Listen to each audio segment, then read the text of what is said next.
Well, we're back together.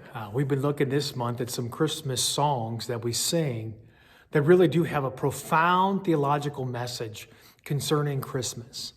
We're looking at the words and maybe trying to put a little bit of meaning behind something that we've repeated time and time again, never be pausing to reflect, to think about what's being sung. Today, I want to look at a song, O Little Town of Bethlehem.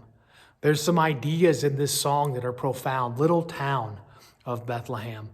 The idea that while mortals were sleeping, the angels were keeping watch, that's something that men may have missed because silently, the wondrous gift has been given. God was working in this place. This song was written by someone, his name was Philip Brooks. He was a prominent pastor in Philadelphia. And who he was, he ministered in an interesting season of our history. Can you imagine being a pastor during the Civil War, dealing with all that was? And in being a minister, a prominent minister at that time, he was even asked to speak at the White House as the assassinated President Lincoln laid in state. Just a season of tremendous stress and tremendous trials. And what he did was in the winter of that year, he took a sabbatical in 1865. He went to the Holy Land. He was there over Christmas. And so on Christmas Eve, the story goes that he took a horse ride from Jerusalem about 6 miles to Bethlehem. And while he was on this journey, or on Christmas Eve, just taking in the city, taking in all that is, he began to journal or write his thoughts down. Those words he took back with him. And then maybe about 3 years later, there was a kids' Christmas program at his church. See, good things come out of Christmas programs. He took those words, those reflections that he had as he was in Bethlehem, and he asked his organist to write music to them. And that became a song that we share today. You know, O Little Town of Bethlehem. It's compelling, the town that God chose. You know, when we think of maybe the best plan, the best way, we want to pick the big town or the big things. But God chose the little town. The history, I looked up trying to find approximations of the population of Bethlehem at the time of Jesus' birth. And I saw many different numbers, kind of from the size of our town, Crawford, of 1,000 to 3,000 people was probably the size of this rural town in the shadow of Jerusalem. In Matthew chapter 2, when the Magi come and they're speaking to Herod after the birth of Christ, we see this town mentioned. But you, Bethlehem, in the land of Judah, are by no means least among the rulers of Judah. For out of you will come a ruler who will shepherd my people Israel. See, that was the context or the thought of Bethlehem. It was the least. It was the smallest. It was insignificant. There was a prophecy that the kings were referring to. Micah chapter 5, he gives this prophecy. But you, Bethlehem Ephrathah, though you are small among the clans of Judah, out of you will come from me one who will be ruler over Israel, whose origins are of old from ancient times. Therefore, Israel will be abandoned until the time when she who is in labor bears a son, and the rest of his brothers will return to join the Israelites. He will stand and shepherd his flock in the strength of the Lord, in the majesty of the Lord his God, and they will live securely, for then his greatness will reach to the ends of the earth. Bethlehem Ephrathah, though you are small among the clans. In Hebrew, that word small is little, insignificant, and young. The Messiah was to be born, the one in which all of creation has been longing for since the fall in the garden, was born in a small, insignificant place. But when we look at Bethlehem, we see that maybe what the world perceives as small and insignificant has been an integral part of God's plan from the book of Genesis.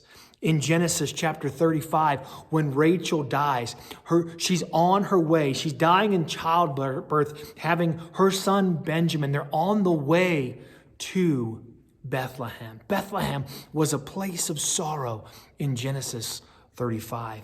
But in Ruth chapter 4, the story of Naomi and Ruth, and Ruth is looking for her kinsman redeemer, to redeem her. Boaz makes a pledge to agree to redeem Ruth in the place of Bethlehem. It's not only a place of suffering, but it's a place of redemption. In 1 Samuel chapter 16, the prophet Samuel has been challenged to find the replacement for Saul, who was disqualified from being the king of Israel. And of all places God called him to go, he called him to go to the town of Bethlehem to find a son of Jesse. And in 16, as Jesse brings all his sons before the prophet, each one is not right. And the prophet says, "Is there one more?" And he said, "Let me bring my youngest, the shepherd boy, before you." And in 1 Samuel 16, the place of Bethlehem became the place of the king.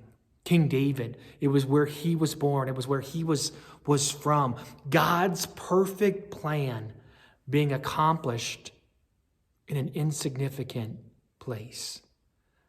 But see, that song says, where mortals sleep, or silently. There's so much that we are unaware of that God is doing. Sometimes, whether it's because we don't think God is moving in our lives, or we don't think we're as important as someone else, or our posts on Facebook aren't as uplifting as others, God must not be working in my Bethlehem. I am nothing but a small, insignificant place. But I want to tell you that God is working. Sometimes we're just unaware of what God is doing. In the book of 2 Kings, chapter 6, Elisha has been telling the king of Israel about these armies that continually try to attack them. And so the king's armies surround Elisha and his prophet. And the prophet is scared. The prophet doesn't know what to do. When the servant of the man of God got up and went out early the next morning, an army with horses and chariots had surrounded the city. "Oh no, my lord, what shall we do?" the servant asked. "Don't be afraid," the prophet answered. "Those who are with us are more than those who are with them." And Elijah prayed, "Open his eyes, Lord, so he may see." The Lord opened the servant's eyes, and he looked around and saw the hills full of horses and chariots of fire all around Elisha. So many times we're lost, not seeing. Silently, God is moving. God is here. He's stirring. The revelation of God is happening, but we're missing it because our eyes are closed. God is always working. He was working in Abraham and Sarah when they couldn't get pregnant. He was working in the Old Testament when Joseph was sold into slavery by his brothers. He was working in the wilderness when Israel was wandering. He was working in the history of Israel when they were in rebellion. He was working when he called this woman, this virgin, and a carpenter boy, that they were going to have a child. God is always working, sometimes in the most insignificant and small places, to accomplish great and mighty things. Listen, you're not too small. I mean, this story of Jesus is not only, oh, little town of Bethlehem, but Joseph set out from Nazareth because that's where he was from.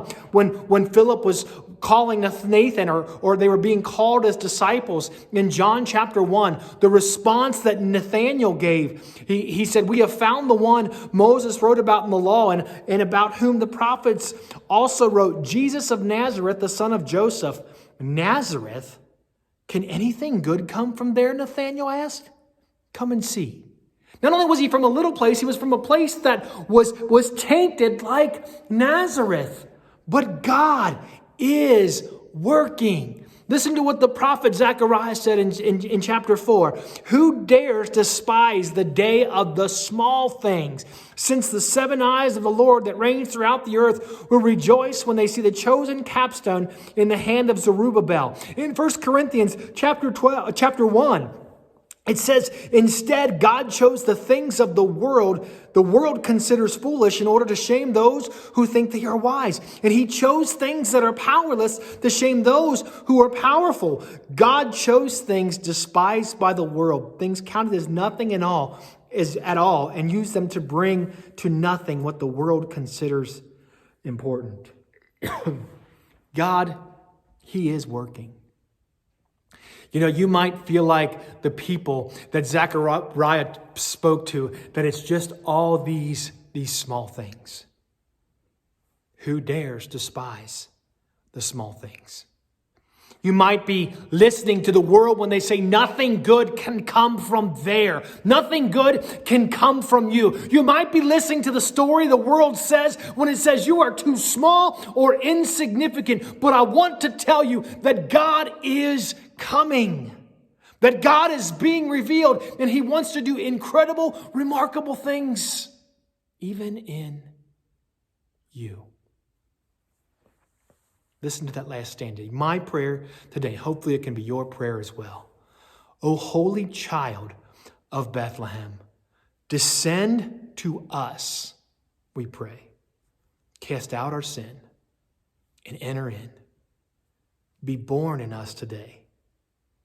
We hear the Christmas angels, the great glad tidings tell. O come to us, abide with us. O Lord, Emmanuel.